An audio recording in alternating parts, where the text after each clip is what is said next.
Okay, let's talk elections, and we're now looking toward May when the most expensive Senate race in history will end in a runoff. Yeah, let's take a look at the numbers for the Republican primary for U.S. Senate. This was a close one. Look at that. John Cornyn with 41.9, almost 42%. Ken Paxton with 41% essentially of the vote. So extremely tight. You can see the number of votes right there. That runoff again will take place in May. Associated Press is projecting State Representative James Tallarico has won the Democratic nomination, getting over 50% of the vote there, defeating Congresswoman Jasmine Crockett. That was one of the most closely watched primaries in the country. Again, 53 to 46%, as some of those votes are still coming in. And the majority of the focus, of course, of the Texas primaries has been on that U.S. Senate race. Yeah, at the same time, the top seats in the state are also up for grabs coming up in November. Governor Abbott and Lieutenant Governor Dan Patrick appear to be locked in for their re-election bids coming up in the general election. On the Democrat side for governor, Gina Hinojosa has 59% of the vote, so she has won the primary there for the gubernatorial race. Lieutenant Governor, Democratic primary, Vicki Goodwin and Marcos Velez will head to a runoff. As you see those numbers coming up there, that will be the runoff. Courtney Head trails just behind with 20% of the vote in that race. And when it comes to these runoffs, Texas is just one of a handful of states that require a candidate to get more than 50% of the votes in the primary in order to win.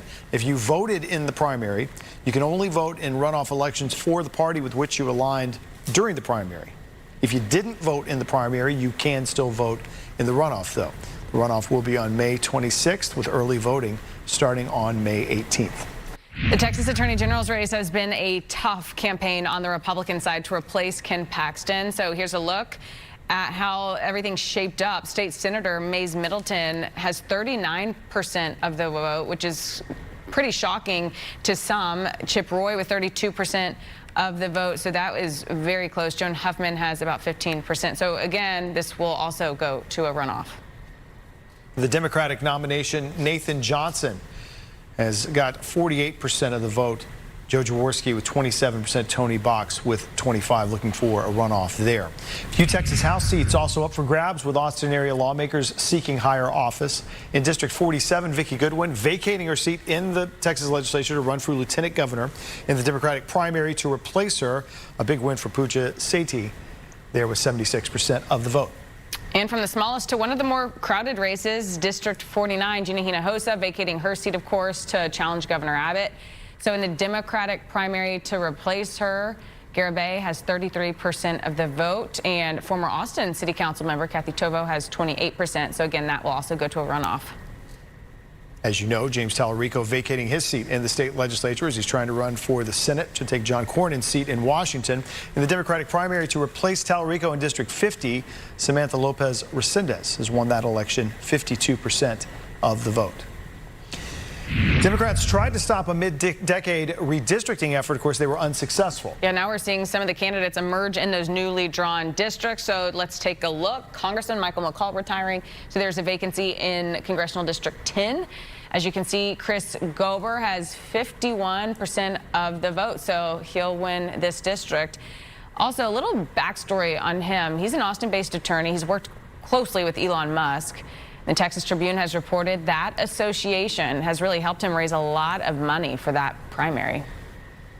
Congressman Chip Roy making a bid for Texas Attorney General. Many candidates seeking to replace him in Washington in the Republican primary. For Congressional District 21, former Major League Baseball player Mark Teixeira going to get that opportunity, winning this race big, taking 61% of the vote. Let's take a look at this one now. Congressional District 31, John Carter. You've seen the ads for him. He's the 84-year-old congressman. He had a little bit of a tough fight here, but he ran away with it all in all after the votes came in. Carter has 60% of the vote, so that will not go to a runoff. He takes that one home. Texas Congressional District 35 was redrawn last year. Congressman Greg Casar holds the seat, but has been forced to run in Congressman Lloyd Doggett's district.